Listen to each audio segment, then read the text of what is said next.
excited to host this room today because of the main stage conversation and how much it really lent to the disparities within the Cannamom community, right? Like we have obvious challenges as mothers who use, consume, promote, sell, work within the industry of cannabis and marijuana and hemp. And then there are very unique journeys that us as women of color, especially Black women, face. And so I was happy to hear that got talked about on the main stage quite a bit, actually. And I'm very appreciative of Bianca explicitly stating that we are being targeted, because this is something that I often concern myself with because I am so public and thinking about being explicitly targeted beyond social media, in the hospitals, right, with healthcare professionals, in legal situations. So yeah, I was happy to hear her use the word targeted. I think we need to be that frank about it. Yeah, I mean, look, we don't get a fair shot when it comes to the medical system anyway. It's a complete, kind of issue on its own. And when you throw cannabis in there and trying to get someone to understand that you've utilized cannabis for medicinal purposes as part of your healthcare, I can see where there may be some issues on, the sides of doctors. Just the same way if they find out, the juxtaposition between Cannamom and weed mom, for Black people, it doesn't matter what it is. We barely get a chance just to be mom. It's always what type of mom that you have. What type of mom are you going to be? What are you doing with your kids to keep your kids safe? Are your kids safe in this neighborhood? Or it is always a question of our stability and our intellect and our actions and intentions when it comes to us being parents. And you throw something like cannabis in there, and the entire ball of wax, so to speak, becomes unrecognizable. And so, Absolutely. when I hear about, which is definitely a disclaimer here, in no way am I discounting any experience of any mom who is utilizing cannabis, but if you're not of color, then you definitely are getting an easier road. And if you don't think you are, then you are a part of the problem. Because even without cannabis, you're getting an easier road. And there it is. What's that now? I said, and there it is, right? Like that's it. I mean, and if you don't think that, then you are still a part of the problem. I think that's like the perfect opener for the room, because that's what we're here to talk about. So I just want to welcome, I see that we've got some visitors, and this is an open room. We always welcome all the ladies to come up, give their opinion. All you have to do is say, share my audio, and Tiff or I will see it. But I would just want to welcome you. Say hello. I am Ms. Kindness Ramirez, CEO of Club Kindness and Our Kind, co-founder of Bridges, and conversations, courageous conversations just like this. In season 1, we've really focused on race, equity, and inclusion. We've talked about all kinds of topics in our live Bridges shows, which will soon be released, and 3 more coming, we're very excited about. And here each month during the Tokeativity Social, Tiffany Watkins, my co-host, and I get together and we talk about the crucial topics surrounding Black, Indigenous, people of color, and our unique experiences in the cannabis community and space. And it always aligns with the theme of the social. Of course, today we're all Cannamoms. I'm a Cannamom. Tiffany is a Cannamom. And we're talking about the unique challenges, and I'll say Black and brown mothers face, but particularly Black women, when it comes to us using cannabis, working in the space, working in the industry, promoting it, selling it, whatever it may be around cannabis. And I'm looking forward to getting into this conversation. And please, Tiffany, take it away, introduce yourself, and let's get into this conversation about the unique I'm ready journey. to get in. I think, most of the people here know who I am. I'm Tiffany Watkins. Hi, hello again. I am the founder of Vanguard Media Online.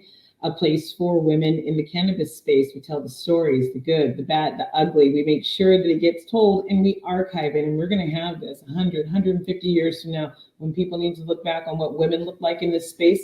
Vanguard will be leading the charge on that, as it leads the charge now on uplifting women. So with that all said, I cannot wait to get into this conversation too, but I'd love it if anyone wants to come up and share. I like to just reiterate that this is an open forum. We really, really enjoy the perspectives from everyone. This is safe. This is for educational purposes, not for purposes of putting anyone on the spot. They're courageous conversations for a reason, because we have to all be courageous in order to open our mouths and share, and really kind of try to even the playing field with education and listening and acceptance. So yes, I am ready. Let us try to even the playing field. I will say, like, I've been thinking about what are the things that are unique about a Black Cannamom's journey, and personally being a very public Cannamom, choosing to come right out the gate. When I entered the space and the industry over 10 years ago, I went public about it. I now see, obviously, our beautiful Cannamoms like Bianca and, you know, Jessica, and one of the things that got brought up is, like, they're not as scrutinized, and so they have really popularized the social media Cannamom movement. But some of us have been here doing this and showing ourselves as Canna teachers and so forth. I was thinking about what are some of the, like, main issues that face us uniquely, and you already mentioned so many of them, and they came up on the stage. I wrote down, you know, first and foremost, this lived experience, right? That is a very unique journey that we as Black and women of color Cannamoms have, our lived experience. As a result of that lived experience, we recognize the political bias, the medical bias, the lack of education. We have disproportionately numbers of family members who have been impacted by racially biased policies in the war on drugs. And all of those live inside of us all the time, as we also need this plant for our own health, our own wellness, our own self-care, medical needs. In my case, severe medical needs. In many people's cases, severe medical needs. And something else that Dashita mentioned, which was so powerful, I'm so glad she said, over half of the Black mothers who use cannabis live in unlicensed states. Right. That is huge. Right. And because, of course, things are going to be pushed forward with, you know, with licensure and regulation in states where there is more of a voice. We find that in our union of states where there is more voice, there are more people that are not of color. Yep. And where there is, you know, barriers to using your voice, there are more people of color. So it just kind of fits into the puzzle pieces, the system, if you will, that was already in place when we embarked upon this journey to legalize cannabis. So it just fell into place the way that it was designed to by the system of racism that holds us back in many different arenas. So that's it. We're a microcosm, right? Cannabis is a microcosm. Here we are having the same lived experiences, just like any other space that we enter, but this one has a bunch of layers on top of it. Indeed, yeah, it does. You know, I think that what makes the Black mom's experience the most unique is how it seems like it's 3 times worse when you're using cannabis with or for or around your children than a mom that is not Black. And I only speak from the Black experience because I'm Black and I raised my children with cannabis in the home. And as they got older and exhibited medical need, those of you who have heard me talk before and those of you who know me already know that we don't do traditional medicine, period. My children have never, ever had synthetic medications. They've never had a prescription. They've never had a doctor give them anything. Have they been to a doctor before? Yes, but that's maybe been 2 times in their life. Other than that, they do not have doctors. We are doctors in our home. We are here. Yeah, you have to be bleeding. Like, you got to be bleeding to go to the doctor in my house. Like, something got to be real wrong. Exactly. And my children are 19 and 20, almost 21 one is. And so the things that I experienced raising my children using not just cannabis, but other herbal and other fungal and just natural medicinals, the amount of gruff I would get, well, are they going to be okay? And wondering why I was being questioned when I saw other moms who were using Ayurvedic therapies for their children who were not Black, not be questioned at all. So this is perfect. I love that Nydia came up and that you went into this place, because this frozen, is something that I feel like she is too. Yeah, we'll wait for her. She might be able to hear us, but it's so perfect. Oh yeah, come on back when you're ready. It's so perfect that she was up, and I do want to pose this question for anyone else who wants to address it. And as you, Tiffany, you know, this idea, because I started with my first like new moon to full moon tincture, and I researched how do I do this? What is the way that our ancestors consumed and used this medicine? That was the road I went down when I decided I was going to try it to heal my injury, and it came up like, do it like this, put it in the alcohol, soak it, leave it, you know, new moon to full moon. I went really down the rabbit hole and prayed over and all that stuff, but it healed my body. So it worked. I faced the same judgment from family members, you know, traditional Black aunties who were like, just do this, baby, or just take what the doctor's telling you. And it's like, did you forget that Grandma Rollins did this? I remember that green bottle at her house. Like, did you forget? Because I didn't forget. But I think because of what we were talking about, these unique challenges, right? The lived experience, cousins, uncles, brothers in jail, they forgot about Grandma Rollins' remedies. And yes, in our, you know, in the non-Black community and with our white siblings and our white sistren, they will essential oils, all the Ayurvedic practices with zero judgment. What do you think that's specifically tied to? Why have we forgotten our history when they're actually using our history? It's true. It's simply that you just answered it really, Ms. Kindness. We have forgotten our history. We have dove headfirst into utilizing what's quote unquote, what probably our ancestors would say, the white man's way. And, you know, we do it in all practices of our lives. We go to doctors that used to do experiments on us and historically our people, doctors that still refuse to believe that we're in as much pain as our white counterparts. We still frequent these doctors and let them pass judgment on our lives. We choose to walk that path out of fear that's been laid before us. Society tells us we need to be fearful of our own practices because they're less than. Because they're based in something that is Afrocentric and not white American. Yes, and they won't be as respected. And this thing that's happening right now, or where Black mothers are teaching their children to shrink up in order to protect themselves. You know, just don't say anything so you don't get shot or you don't get shunned. And that is just like, it's crushing my spirit. Oh, Jana, I saw you come up. I posed a couple of questions. I want to welcome you and say, hey, fellow Cannamoms and sister in the space. How are you feeling today? Good. Hi, ladies. Hi, Tiffany. Hello.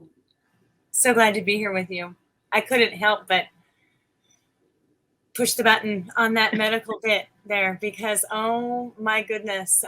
For one, Tiffany, I am with you on that. I have had everyone in my family has been raised not even with no synthetics, like you said. And it's really amazing. There's actually very few people I tell that to. It's because something of the judgment? Yeah, because and now it's like outed. I literally have been talking about it more and more over the last 6 months. And especially because I truly feel like we've been trained away, just trained away from it. All of our abilities to heal ourselves, our bodies, the thoughts that our bodies can heal themselves because somebody is telling us and expressing that with this remedy or that remedy, this function in your system, that function in your system. Let's work on it with this and that. Not let's step to this and have an immediate result. There's just, we've been trained so far away from that we don't even know it exists anymore. There's literally, like I'll tell you this right now. My kids have never taken an antibiotic. Can you believe that? But it's not because they haven't needed it. Lord knows if they've needed it, and it, if there is a time and a place for Western medicine in my mom world, but it's not often. Like you said, you're bleeding. Yeah, I mean, like if you break your arm or something, So, but how do we access anything else? Because we're just literally made to look like we are absolutely crazy in the pursuit of anything else. What would you Nothing say, Jana, else is validated. And that's what I find amazing. How come we've given up all validation of anything that we can do for ourselves? We have been so far trained away from it. And I too think it's, it's straight, white capitalism. That's literally the answer. People say things to me, I do speak in my common circles. Why is this happening? Because, straight white supremacy is in charge of everything that we do. It's our taxation system. It's how you and I live. And we just need to be clear about that with people. And it's hard to be clear sometimes and still look like you own your clarity. That part. I heard you say, I talk about this in my circles. And that's one of the things that my white sister and white siblings ask me frequently. Tiffany and I get this question, like, what can we do? What can we do? And my response is always go back to your own community and educate them. Because if you're here and you have this knowledge and you're hearing the disparities and you recognize the advantages you have, the privileges you have because of your skin, and yes, it comes from a white male patriarchy, right? We get that. But how do we change it? Like we talk about these disparities. We talk about being targeted. We recognize that we've all forgotten our ancestral history and where we're getting this medicine from. But being here now in 2022, following church shootings here down the street from my house and shootings on the other side of the United States in grocery stores, specifically targeting people of color. Where's the answer to that? And how can we as women in cannabis tackle that? And I want to know what you, Jana, like, what do you think? Like, what should we do? What can you do? I think the only thing I can do is be proactive on a socioeconomic level in voting and being involved in local levels. That's the only way that I see any amount of change ever being productive at all. The whole reason that we have our, rights being threatened, it's being taken away right now, is because of those little tiny bites taken at the local level in the little legislation, little tiny bites for 25, 30 years, little tiny bites. How do you eat an elephant? One bite at a time. So that's my only answer. And then my only second answer that I try to impress upon others is that it's where we put our dollars, right? Because it's the only influence in our culture that matters. It's money over humanity every time. When I look at the culture, every single time, every single situation, it's money versus humanity. And I can't fight that. I literally tried to, like you're asking me, I tried leaving the country at one time. It wasn't in the cards for me. I can tell you that whole story another time, but because I thought, how can I truly penetrate? How can I make a difference? Because it's not from the inside. I'm telling myself, this is ridiculous. Yeah, you have to tell others. You have to encourage others. Yes. I absolutely love the piece about voting. It's true. We should be paying attention in our small little areas where we place our votes. But we also need to encourage each other to have a political voice, run for office. There's a lot of one way that's creating laws for every way. That doesn't make sense. There's a lot of people in power that are incredibly old. Now, we live in a society that does not respect geriatrics. You can lose your job. You're just too slow. You may die. You might do whatever. You just can't keep up. But we're okay seeing that in our political offices. How does that work? You don't want to see it in your corporate office. You don't want to see it at your job. You don't want to see it in your community. You don't want to pay homage to who came before. But when it's time to place your vote, you're looking to some of the oldest and stodgiest and people who have lived through things that did not represent equity, inclusion, racial awareness, gender awareness. And we look, well, let's place our votes there. Why are we not encouraging folks to be political, not just to vote, be political. Be political, yeah. Run for office. Yeah, like what? There's an incredible amount of right, because I was brought up in a house that's like, yeah, you vote because people worked for that. You don't take, that's not taken for granted. But that's my experience. So my other is, is to encourage others to vote, to sign up, to be part of that, to be part of events that include voting and voting registration as part of the registration table type of thing. Well, now we're back to education, because here I am, former high school teacher, still dealing with many of the young people I taught, and now community college, same youth age group, right? We have a sort of hypocrisy here that I feel like is operating internally in this next generation. They will speak very publicly and vocally on social media about how they feel about things and say things like, our current president is old and he's too old to be running and we should have a younger. But then I'll say, well, do you vote? And they'll say, oh, no, because I don't really, no, I don't get involved. My vote doesn't matter. And so there's something we failed them on in not educating them on how their vote really matters. I love that you said these little tiny local bites, because that's really where the change begins, right here in your city around policy and how you were treated. And that's where you learn the political process. Just going to a school board meeting, just going to a city council meeting. That's where you see that it's not that intimidating, that especially now because they put it all online. So you can more easily participate in these meetings from the comfort of your own home. But I'm finding a disconnect in the voice on the internet and the actual manifestation of the votes from those voices. Well, what do you think, Tiffany? You have kids in college. So how civic minded are they? Quite, but that is the product of a civic minded household. I think that really what's happened in the era of social media and so many outlets to find like minds is that they create these small micro communities in which they talk about change, they talk about things, but they are unaware of how to express them publicly. Everything's in such a canned environment that they have trouble relating to the outside world. And some may disagree. People love social media and it's thriving for many people. But I do believe that it is part of we've lost something in our next generation to social media interaction. And that is public support. Mm-hmm. Doing things for the gram is about as public as it gets. We need a broader mind. We thought that the creation of these things, look, I come from the tech world. I come from where we began having computers talk to one another on a level that was for the end consumer that just walks around today.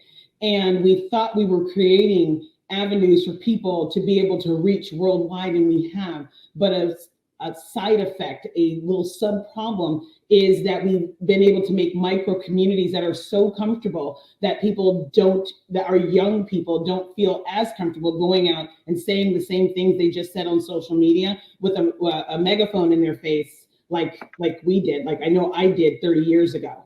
Mm-hmm, mm-hmm. And then when we doing that, and then when you do it, like in our recent taking to the streets, then the internet shuns you because look at you. Let's blast this one area where this bad event happened and ignore all of the actual peaceful civic engagement that was going on, or civic, what is it called when you civil disobedience that is going on. The right way to do it is happening, but we're highlighting the negatives on social media, and that gets more hits, and then the algorithm feeds it, and then we're getting these demons, right? I also think like this intentional miseducation of underserved humans, Black and Brown communities, like not teaching what is the political process, what is the Electoral College, how are these things happening? I can't tell you how many 20 to 25-year-olds can't tell me how a bill becomes a law.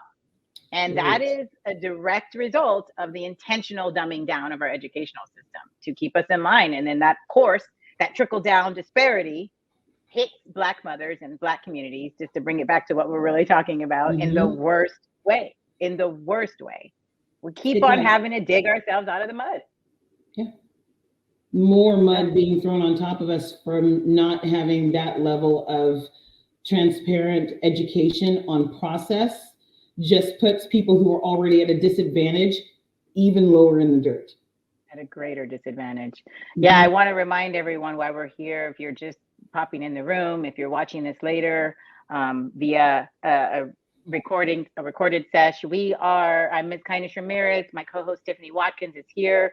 We co-host Bridges. These are courageous conversations. And this season, we're talking about race, equity, inclusion. And today, we're talking about the unique journey of Black and brown Cannamoms and what we deal with, and how the same disparities that hit us in the United States via racially biased policy exponentially hit us in the cannabis space, and how we are essentially being targeted in ways that can cause us to lose our children, not give ourselves the same health equity that other Cannamoms receive, deny ourselves the privileges of this plant. Really, I will say the rights of this plant, the right to use it, the right to smoke it, eat it, chew it, rub it on our skin, grow it, give it to our children as caregivers if we need to. Right. We are at a special, unique disadvantage as women of color, Cannamoms. And so that's what we're talking about today. And I want to remind everyone, come up, talk with us. I want to hear from the women of color, the Cannamoms in the audience who are listening, our white siblings, if you want to come up and talk with us about some of the unique challenges that you've observed, maybe in your social circle or around you. Speak. Let us know. Hey, Nydia, thank you for coming back. This is a bold Oh, she went away again, I think. Oh, she must be having like I think there's some tech issues. Issue. Yeah, because, I know Nydia. I know a lot of women in the room know Nydia. This is a bold Cannamom, right? We're raising our sons similar age, talking to them about all the things, putting them out there, letting them share their journey, helping them start businesses around normalizing this plant. We talk frequently, Nydia and I, about raising the frequency of the next generation, right? Let's make sure that we change this. I think Dashita just said it on the stage too. How about your girls, Tiff? What are they in any way wanting to be? Say again. I'm sorry, one girl, one boy. That's right. You're two. Are they in any way wanting to engage around cannabis specifically the way you have? Not yet. They're focused in other avenues, and I think that is because this is so normal for them. They advocate for cannabis and cannabis usage and understand the value, but they have not pursued careers in cannabis. But my son is a little bit more quiet, but my daughter is more vocal when it comes to standing on the side of right. And so I know that in her circle of friends that she advocates for anything that keeps you healthy and wealthy, because that's what she was taught, and she believes in that. So, I love that. And like Nydia, I never shied away. When my daughter started having menstrual cramps, she got cannabinoids and raspberry tea leaves. You know what I mean? She got what was necessary. We didn't reach for, they've not had synthetic meds, so we didn't reach for over-the-counters. We didn't do that. It was more, what do we find in the kitchen? Well, we know what's in my home is a lot of herbal things. So we went there first. My son, he's on the spectrum, and cannabis has helped him in a multitude of ways of being able to focus and narrow thought around things that he needed to. And this was before he was 18. And I was a homeschool mom, homeschooled them both. I pulled them from school around second grade, and they all the way through high school. So I know that I had a privilege of being able to run my school and home the way that I wanted to. And so other moms do not always have that. But even in public circles, I think people understood that we were just a different family. And yeah, I mean that you're special. I know she's having trouble connecting, but I'm sure she would attest to that. Sometimes they just have to know, and it is what it is. There's this really great book. It's a children's book that you can read with your child, and it will actually help to spark an intelligent conversation around cannabis. I'm being funny. I've got the same question for you, Jen, actually. Your children, they've grown up around this. Oh, Nydia's back. I'm going to stay there. don't freeze. Okay. Jana, your children, breathe. you're raising them in the space. I know, same non-synthetic environment. I know where you are in the world. Yeah. What's it look like socially for you? Are your kids like saying, are they sticking up for Black people? Are they out there preaching? Are they as beautifully vocal as you are? You know what? They totally are, you guys. It's so fabulous. So, okay, so my kids are homeschoolers as well. And then they've both really gotten into gaming in this last year. They're almost 13 and almost 15. So they both have shared multiple stories of being online with people, being in those gaming situations with the gaming community and correcting them, suggesting that what they're saying is wrong. And then going another step of correcting it. And then my son, he even let this guy have like, 3 or 4 fuck ups, like, I'm going to give you a pass. That ain't cool around me. I'm going to tell you about it. And it took 3 or 4 times. He finally cut the guy off. He's like, seriously, I just called. I said, listen, guy, you really need to be clear about the fact that you're a fucking racist. And it's not okay. And my kids drop the F-bombs all the time. So you probably said you're a fucking racist. He's like, you're not going there.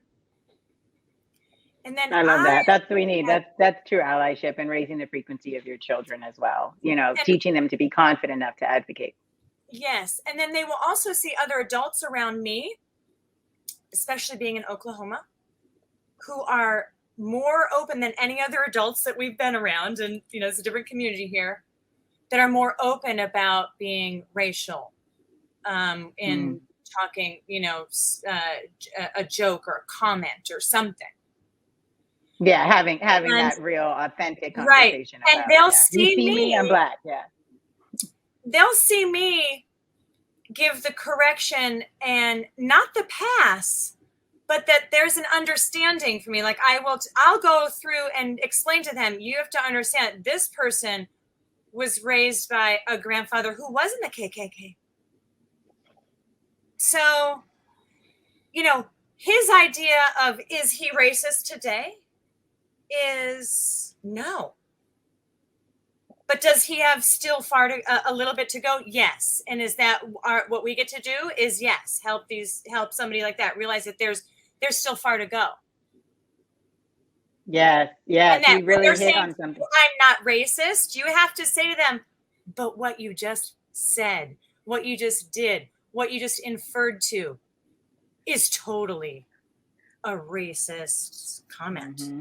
Rooted in racism, right? It's rooted in this history of racism, like apple pie. As American as apple pie, racism is. And I love that you said, but his grandfather was in the KKK, because we forget how close that is. Because it's so close, right? Like my mother was born in 1944. They were still hanging people from trees every other week. So let's not forget that. And I want to say that very loud and clearly, like, yes, in 1944 they were still hanging people from trees like every other week. And if you didn't know that, you should know it. I think that's so crucial, that we are, one, as women of color, obviously having to teach our children to use their voices in healthy ways and be uber educated, but two, is as our white allies in cisgen, teaching your children to make sure that they are sticking up for our children, right? Standing there and taking the bullets with them, because it's just so necessary for humanity. I think that's so important. Thank you. I just love you, Jana. Yeah. Well, Nydia, we've been trying. Oh, go ahead. I'm sorry. Please. Lastly, on that tolerance thing, is that there almost is no tolerance in those kids. And that's what I really do love, because even at the end of that, my son told me, well, I still don't like him. I'm still not going to like him. I'm like, I understand how he got that way, but I still don't like him. And I'm like, I'm going to preserve the relationship and keep this person moving forward on a positive path. And he's like, so Thanks. So important. I just learned that lesson. Thank you, Jana. Stay with us, of course. I think I just learned that lesson. The boundaries are not what other people can't cross of mine. Boundaries are how far I'm willing to go. They're mine. So I'm good on him. I love that. I'm good on him too. Tell your son. Nydia, you've been trying to get up here. You've got so much to say. My Afro-Latina sister who's raising a young Black man like mine and teaching him all the things that he needs to know about how to be a leader in the world and especially in this space and autonomous with his own health choices. What does it feel like, my Michigan sister? Like, what are you doing different? And talk to us about your unique journey. You're muted. Yeah. Oh no. Let me see if I can do it. Hold on, maybe I can do it. Maybe I can. Oh, I just tried to unmute you, but I can't. Shoot, this is a tech issue. That's okay. Cards, Nydia? Do you have some sign cards for us? I know. We just like hold up. You got a whiteboard handy? Shoot. Well, you know, sometimes everything's divine. You have taught me about divine timing, in fact. And so for some reason, there's just a little bit more silence. Maybe leave and come right back because we've still got time. And I definitely want to hear from you. I think we got a few more minutes. Tiffany, you are you're ahead of me in the raising of children. And you've talked about like these mature young people that you're raising that are very civic minded because of what happened in the household. So if you could leave us like one really, really crucial thing that we can do as women in cannabis and as other Cannamoms to support each other in closing the gap on this disparities, what would you, it doesn't have to be one thing, but what do you think we, you know? I think most importantly in this, as everything else, we need our allies. So if there are women who, and even if they don't look like you, or if they do look like you, if there are other women who are circumventing the disaster of being found out that you're a mom that uses and treats with cannabis, support her and give her, this is not something, I never operated in a vacuum. I share any and everything that I've done to be safe. I have shared everything that I've done to be educational with other women who want to listen to it. Don't think that your situation is any better or broader than any other woman in this space, because that is where we have the most problems, is that we hold certain people on high and they become the pinnacle of what you need to be as a Canna mom or what you need to be as a Canna person. And that type of mentality is false. We all have our own way of navigating this, and we all have things, it's community minded. I have ways that can help you, you have ways that can help me, she has ways that can help her, and so on and so on. So I think that keeping that mindset really helps to uplift us all and point us all in the right direction without separation. Not your experience versus my experience, your experience alongside my experience. Yes, and right? Not no but. Yes, and. Yes, exactly. Replace all the buts with ands. I mean, 99.9% of the time it works. It does. You can literally say yes. It's the same sentence, but you actually replaced it. Yeah. You never have to say no but I. You can say yes. And my experience has been that, right? And it just combined it. It just became collective. I appreciate that so much. You know, when I think about being a public Canna mom and social media and the choices I make when I post things, the language I have to use, being mindful about how I allude to things, my hashtags, right? Sharing where I live, sharing my children's access to the plant. I know that I am, much like you, Tiffany, we've talked about this, in a position of extreme privilege. I'm in California, right? I have family in law enforcement. I have family in law. I have, you know, I myself have several degrees. Like, we can sustain what's coming to us, and we will. And I would fight for this. But I know that making that choice, being able to make that choice, is rooted in that privilege. And so I feel like one of the things that is my responsibility, because of that privilege, is to continue using it.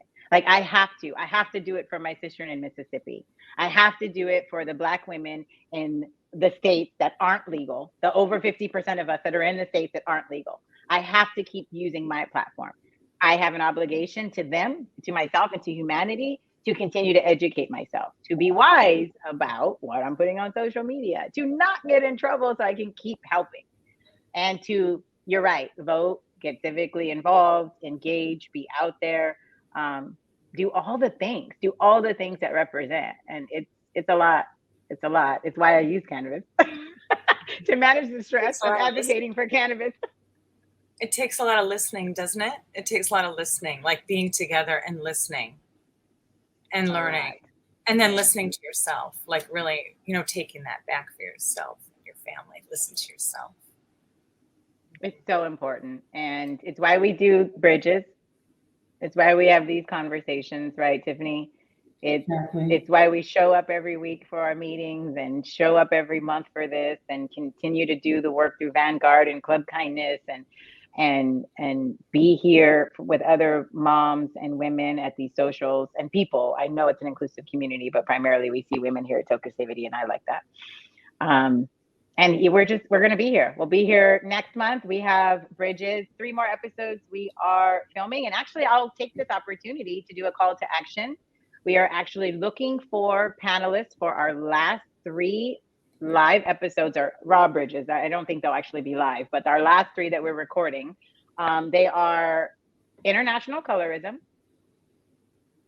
Think about that. White privilege. Think about that. And what's the last one we decided on? Public policy, racially biased policy. Yeah, the policy effects. I almost forgot that one. I know, but that one's like so important because of where we are right now. And so we are looking for policymakers, historians, our white siblings who would be willing to sit on that white privilege panel and really talk about it from your perspective. Jenna, I think you might be great for that. Feel free to apply.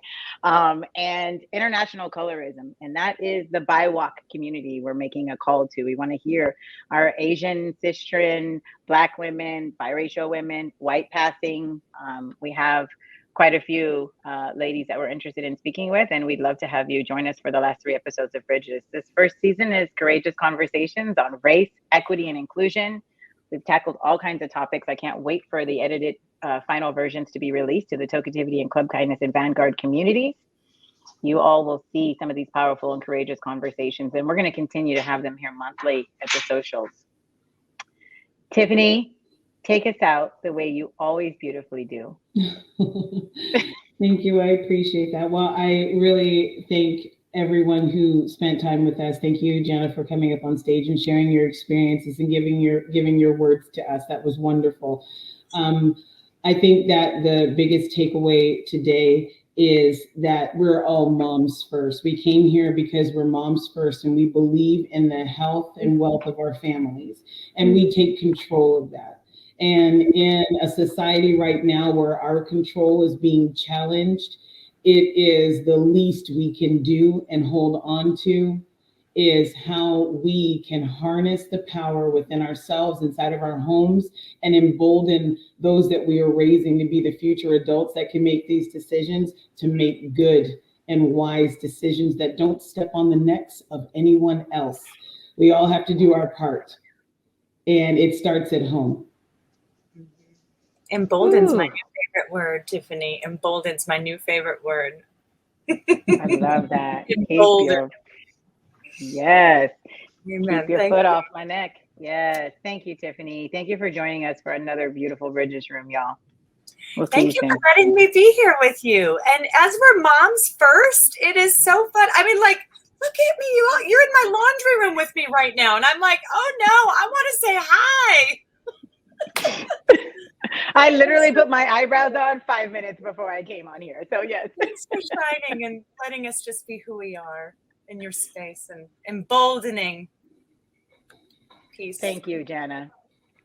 See y'all on the main stage. Bye, everyone.